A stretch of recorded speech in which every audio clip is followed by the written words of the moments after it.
ലഹരി വിൽപ്പനക്കാരെ കണ്ടെത്താനുള്ള പോലീസിന്റെ ഓപ്പറേഷൻ ഡി ഹണ്ട് കൊച്ചിയിലും ശക്തമാക്കി. വിദ്യാർത്ഥികൾക്കിടയിൽ ലഹരി ഉപയോഗം വർദ്ധിക്കുന്ന സാഹചര്യത്തിലാണ് നടപടി. സ്കൂൾ കോളേജ് പരിസരങ്ങൾ കേന്ദ്രീകരിച്ചും സാമൂഹ്യ വിരുദ്ധരുടെ താവളങ്ങളായി ശ്രദ്ധയിൽപ്പെട്ട ഇടങ്ങളിലും നിരീക്ഷണം ശക്തമാക്കിയിട്ടുണ്ട്. കഴിഞ്ഞ മാസം 22-ന് ആരംഭിച്ച പരിശോധനയിൽ കൊച്ചിയിൽ 162 പേരാണ് പിടിയിലായത്. നവമി ദിനേശ് വിവരങ്ങളുമായി. ഇന്നലെ സർക്കാരിന്റെ ഭാഗത്തു നിന്ന് ഓപ്പറേഷൻ ഡി ഹണ്ടുമായി ബന്ധപ്പെട്ട ഒരു കണക്കുകളൊക്കെ നവമി പുറത്തു വന്നിരുന്നു. ഈ ലഹരി ഉപയോഗം വളരെ വളരെ വ്യാപകമായി നടക്കുന്നുണ്ട് എന്ന് അധ്യാപകരും സാമൂഹ്യ പ്രവർത്തകരും ഒക്കെ പറയുമ്പോഴും അത് കണ്ടുപിടിക്കാൻ വേറെ വഴികളില്ല. ഏറ്റവും നല്ല എൻഫോഴ്സ്മെന്റ് കേരളത്തിൽ നടക്കുന്നുണ്ട് എന്ന ഒരു നിസ്സഹായതയായിരുന്നു പ്രകടിപ്പിച്ചിരുന്നത് ഇതുവരെ അന്വേഷണത്തിനിറങ്ങേണ്ടവരൊക്കെ.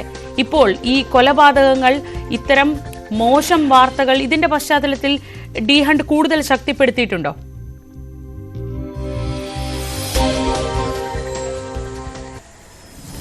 ശ്രീജ, നമുക്കറിയാം കഴിഞ്ഞ കുറച്ച് ദിവസങ്ങളിലായി നമ്മൾ കേൾക്കുന്ന വാർത്തകളൊക്കെ ഏറെ ഞെട്ടിപ്പിക്കുന്നതാണ്. വിശ്വസിക്കുന്നതിന് അപ്പുറത്തേക്കുള്ള കഥകളാണ് പുറത്തു വന്നുകൊണ്ടിരിക്കുന്നത്. അതിൽ ഏറ്റവും കൂടുതൽ ഉൾപ്പെട്ടിട്ടുള്ളത് ഈ വിദ്യാർത്ഥികളും ചെറുപ്പക്കാരായിട്ടുള്ള യുവാക്കളുമൊക്കെയാണ്. എങ്ങനെയാണ് ഇവർക്ക് ഇത്രയും വലിയൊരു ക്രൂരത ചെയ്യാൻ കഴിയുന്നത് എന്നുള്ളൊരു പോലീസിന്റെ പരിശോധനയിലൊക്കെ അവസാനം എത്തി നിൽക്കുന്നത് ഇവരുടെ അമിതമായ ലഹരി ഉപയോഗമായിരിക്കും. ഈ കഞ്ചാവല്ല, കഞ്ചാവിനപ്പുറത്തേക്ക് അതിനും കൂടിയ മാരകമായിട്ടുള്ള ലഹരിയാണ് ഇവർ ഉപയോഗിക്കുന്നതെന്ന ഞെട്ടിപ്പിക്കുന്ന കണ്ടെത്തലുകളാണ് പുറത്തു വന്നുകൊണ്ടിരിക്കുന്നത്. അതിന്റെ അടിസ്ഥാനത്തിലാണ് പോലീസ് ഒരു വ്യാപകമായിട്ടുള്ള ഒരു പരിശോധന അല്ലെങ്കിൽ ഒരു പരിശോധന ശക്തമാക്കാൻ തീരുമാനിച്ചിരിക്കുന്നത്. ഇതിൽ ഏറ്റവും പ്രധാനപ്പെട്ട കാര്യം, ഈ വിദ്യാർത്ഥികൾക്കായിക്കോട്ടെ ചെറുപ്പക്കാർക്കായിക്കോട്ടെ ലഹരി എത്തിക്കുന്നവരാരാണ്, ആ ഒരു ഉറവിടം കണ്ടെത്തിയാൽ മാത്രമേ ഇതിൽ നിന്നും ഒരു കേരളം മുക്തമാകുകയുള്ളൂ, അല്ലെങ്കിൽ ഇതിൽ നിന്നൊക്കെ ഒരു പരിഹാരം നമ്മുടെ കുട്ടികളെ രക്ഷിച്ചെടുക്കാൻ കഴിയുകയുള്ളൂ.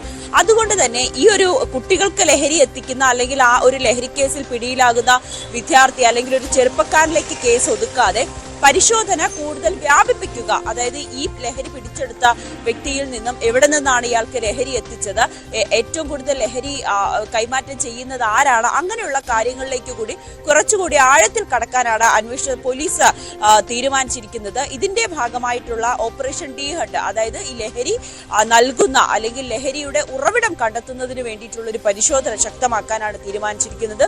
വിദ്യാർത്ഥികളെയും ഈ കോളേജും സ്കൂളിന്റെയും ഒക്കെ പരിസരങ്ങളൊക്കെ കേന്ദ്രീകരിച്ച് ഉള്ളൊരു അന്വേഷണത്തിലേക്കാണ് പോലീസ് കടന്നിരിക്കുന്നത്. അതോടൊപ്പം ഈ ഒഴിഞ്ഞു കിടക്കുന്ന ഇടങ്ങൾ, ഇവിടെയൊക്കെയാണ് ഏറ്റവും കൂടുതൽ ഈ ലഹരിയുടെയും അല്ലെങ്കിൽ ഈ മറ്റ് ലഹരികളുടെയൊക്കെ ഒരു ഉറവിടമായി അല്ലെങ്കിൽ ഒരു ഏറ്റവും കൂടുതൽ താവളമാക്കി അതിന്റെ മറവിലാണ് അവിടെയൊക്കെയാണ് ഇത്തരത്തിലുള്ള കൈമാറ്റം കൂടുതലായി നടക്കുന്നത്. അവിടേക്കൊക്കെ ഒരു പരിശോധന ശക്തമാക്കുവാനും തീരുമാനിച്ചിട്ടുണ്ട്.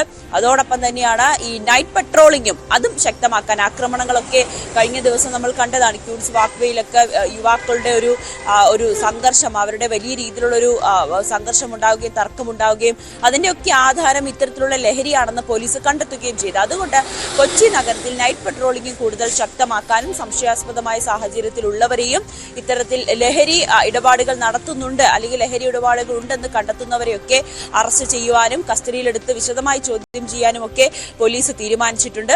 ഒപ്പം ഈ രാത്രി കാലങ്ങളിലായിരിക്കും ഇതിന്റെ കൂടുതൽ പരിശോധന. കാരണം ഇത്തരത്തിൽ ലഹരി ഉപയോഗിക്കുന്നവരൊക്കെ പകൽ സമയത്ത് എവിടെയൊക്കെയാണ് അവർ കറങ്ങി നടക്കുക അല്ലെങ്കിൽ എങ്ങനെയാണ് ലഹരി കൈമാറ്റം ചെയ്യുക എന്ന് പറയുന്നത് പോലീസിന് കണ്ടെത്താൻ ബുദ്ധിമുട്ടായിരിക്കും. അതുകൊണ്ട് രാത്രി കാലങ്ങളിൽ ഇവിടേക്ക് കൂടുതൽ ആളുകളെ കേന്ദ്രീകരിച്ച് അല്ലെങ്കിൽ കൂടുതൽ ഇടങ്ങൾ, പൊതു ഇടങ്ങളിലും അല്ലെങ്കിൽ ആളുകളൊന്നും അധികം ഇല്ലാത്ത ഇടങ്ങളും ഒക്കെ കേന്ദ്രീകരിച്ച് പരിശോധന ശക്തമാക്കുവാനാണ് പോലീസിന്റെ തീരുമാനം. വർദ്ധിച്ചു വരുന്ന ലഹരി ഉപയോഗം അല്ലെങ്കിൽ ലഹരി ഉപയോഗത്തിൽ പ്രതികളാകുന്ന കുട്ടികളുടെയും യുവാക്കളുടെയും ഒക്കെ എണ്ണം കൂടി വരുന്ന സാഹചര്യത്തിലാണ് ഇങ്ങനൊരു നടപടിയുമായി പോലീസ് രംഗത്തെത്തി. ശരി നവമി ദിനേശാണ് വിവരങ്ങൾ നൽകിയത്. കൊച്ചിയിൽ നിന്ന് ഓപ്പറേഷൻ ഡി ഹണ്ട് ശക്തമാക്കുകയാണ് പോലീസ്.